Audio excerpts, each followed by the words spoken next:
Hi friends, welcome back to our channel. சேலமில் அரியானூருன்ற இடத்துல ஃபன் ரீட்ரீட் அப்படின்ற கேமிங் பார்க் ஓப்பன் பண்ணியிருக்காங்க.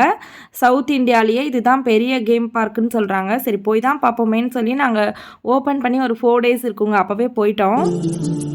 நல்லா பெரிய ஏரியாவாக இருக்குங்க, கிட்டத்தட்ட ஒரு 4 acresக்கு மேலே இருக்கும்.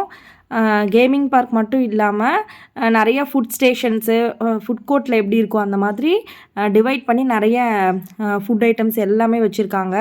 உள்ளே பார்த்திங்கன்னா இந்த கேமிங்ஸ்லாம் வந்துட்டு 1500 நம்ம பே பண்ணணுன்னா ஒரு 10 கேம்ஸ் அந்த மாதிரி விளையாண்டுக்கலாம். 2000 பே பண்ணோம்னா 14 கேம்ஸ் விளையாண்டுக்கலாம்.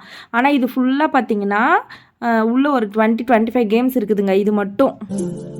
அதுக்கப்புறம் ஆர்கேட் கேம்ஸ்ன்னு சொல்லிட்டு இந்த சைடு ஒரு 4-5 கேம்ஸ் இருக்குது. இதுக்கு தனியாக அமௌண்ட்டு பே பண்ணணும். ட்ராம்போலின் பார்க்குக்கு வந்துட்டு அதுக்கு வந்து 450, ½ an hourக்கு 450 அந்த மாதிரி சார்ஜ் பண்ணுறாங்க.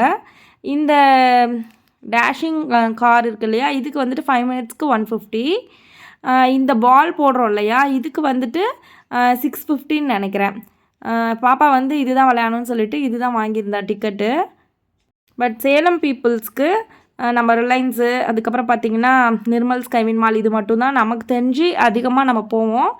இது வந்துட்டு நல்லாவே ஓகேவாகவே இருக்குங்க, நல்லா பெருசாக இருக்குது. பட் ஆனால் எக்ஸ்பென்ஸ் அதிகமாக ஆகுதுங்க. நம்ம மற்ற ரிலையன்ஸ் மால், நிர்மல் ஸ்கைவின் மாலில் இருக்கிறத காட்டிலும் இதில் வந்து நம்ம குழந்தைங்கள கூட்டிகிட்டு போனோம்னா ஒரு பட்ஜெட், நல்லா ஒரு பெரிய பட்ஜெட்டே தேவைப்படும். ஆனால் அந்த பெரிய பட்ஜெட் சொன்னால் இல்லையா, அது வந்து வர்த்து தான். அந்த அளவுக்கு இவங்க வந்து மெயின்டைன் பண்ணியிருக்காங்க, அந்த அளவுக்கு நிறைய இன்னோவேட்டிவாக கொண்டு வந்திருக்காங்க. ஸோ அந்த அளவுக்கு அவங்க அஃபோர்ட் பண்ணலன்னா அவங்களாலையும் வந்து அதை கண்டினியூ பண்ணுறது ரொம்ப கஷ்டம்தான். நாங்கள் போயிருந்த அன்றைக்கி நல்ல க்ரௌட் இருந்ததுங்க. அப்போ நாங்கள் சாட்டர்டே சண்டே அந்த மாதிரி வீக்கெண்ட் தான் போயிருந்தோமா. நம்ம சேலமில் முக்கால்வாசி பேர் அங்கே தான் இருந்தாங்க. நிறைய ஃப்ரெண்ட்ஸை பார்த்தோம், தம்பி ஃப்ரெண்ட்ஸ் எல்லாம் நிறைய பேர் வந்திருந்தாங்க, பாப்பா ஃப்ரெண்ட்ஸையும் பார்த்தோம், எங்கள் வீட்டுக்காரோடைய ஃப்ரெண்ட்ஸையும் பார்த்தோம். ஸோ எல்லாமே நல்லா பிள்ளைங்க என்ஜாய் பண்ணாங்க. கார் பார்க்கிங்க்கு வந்துட்டு ஒரு 50 rupees சார்ஜ் பண்ணுறாங்க. அதுக்கப்புறம் பார்த்தோன்னா என்ட்ரி ஃபீஸ்ன்னு எதுவும் அவங்க வாங்குறதில்ல. உள்ளே வந்ததுக்கப்புறம் ஒவ்வொரு கேம்ஸ்க்கு இவ்வளோன்னு சொல்லிட்டு, ஆனால் எங்களுக்கு கொஞ்சம் நேரம் அது கன்ஃபியூஷனாகவே இருந்ததுங்க. அவ்வளோ க்ரௌட் இருந்ததா, அதில் வந்து நம்ம அந்த கார்டை வாங்கி கேட்லாக் பார்த்து அதில் எந்தெந்த கேம்ஸ்ன்னு செலக்ட் பண்ணி அதுக்கப்புறம் அதுக்கு அமௌண்ட் பே பண்ணி அது வாங்கிறதுக்குள்ளே ஒரே போதும்னு ஆயிடுச்சு. ஆனால் வந்து நல்லா இருக்குங்க. ஓவராலாக நம்ம சேலமுக்கு இப்படி ஒன்று ஓப்பன் பண்ணியிருக்கிறது நல்லா அப்ரிஷியேட் பண்ண வேண்டிய விஷயம்.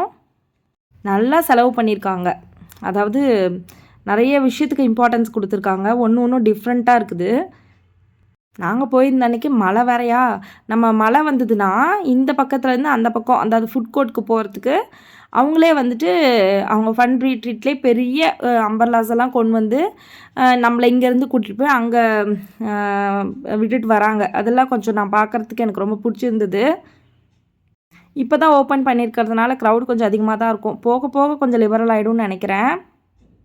ஆக்சுவலாக இது வந்து எங்கள் அம்மா வீட்டுக்கு ரொம்ப பக்கத்துலேயே இருக்குங்க. நாங்கள் வீக்கெண்டானால் அரியானூர் போயிடுவோம். ஸோ எங்கள் லிங்கேஷ் வந்துட்டு இனிமேல் வீக்கெண்டானால் இங்கே கண்டிப்பாக கூட்டிகிட்டு போகணுன்னு சொல்லிட்டான். ஸோ அது வேறு ஒரு எக்ஸ்ட்ரா. நாங்கள் வந்துட்டு அன்றைக்கி பசங்க வந்துட்டு இந்த டேஷிங் காரு, அதுக்கப்புறம் பால் த்ரோ பண்ணுறது, அதுக்கப்புறம் ட்ராம்பலின் பார்க் அதில் விளையாண்டது, அதுக்கப்புறம் உள்ள அந்த கேமிங்கில் எல்லாம் விளையாண்டதே ஒரு 3000 அந்த மாதிரி ஆயிடுச்சு. அதுக்கப்புறம் பார்த்திங்கன்னா மேலேயே ஃபஸ்ட் ஃப்ளோர்லேயே வந்துட்டு இந்த மாதிரி நிறைய டெக்கரேட்டிவ் ஐட்டம்ஸு, அதுக்கப்புறம் ladies accessories, hair accessories, gift items எல்லாமே வச்சுருக்காங்க. ஒர்த்துங்க. இது வந்துட்டு ரொம்ப நம்ம வந்து ரேட் அதிகம்லாம் சொல்ல முடியாது. எல்லாமே பார்க்குறதுக்கும் சரி, நம்மளுக்கு குவாலிட்டியும் சரி ரொம்பவே நல்லா இருந்தது.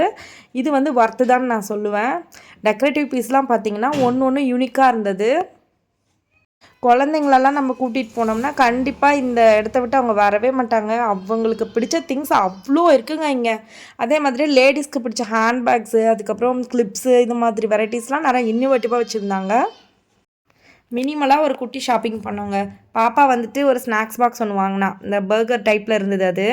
அதுக்கப்புறம் ஹேர் ஆக்சசரிஸு, கிளிப்ஸ் ஐட்டம்ஸ்லாம் கொஞ்சம் வாங்கினோம். இங்கே முடிச்சுட்டு அதுக்கப்புறம் நாங்கள் ஃபுட் கோர்ட் போயிட்டோம். ஃபுட் கோர்ட்டில் வந்துட்டு சில ஐட்டம்ஸ்லாம் வந்து நம்ம ஜிபே இருந்தால் தான் பரவாயில்ல, கேஷ் இருந்ததுன்னா அதுக்கு நிறைய இதெல்லாம் சொல்கிறாங்க, அங்கே போய் மாற்றிட்டு வாங்க, இங்கே போய் மாற்றிட்டு வாங்கன்னு. ஸோ பெஸ்ட்டு வந்துட்டு ஆன்லைன் பேமெண்ட் தான். அப்புறம் பசங்க தான் எதுவும் எல்லாம் வாங்கி சாப்பிட்டுட்டு இருந்தாங்க.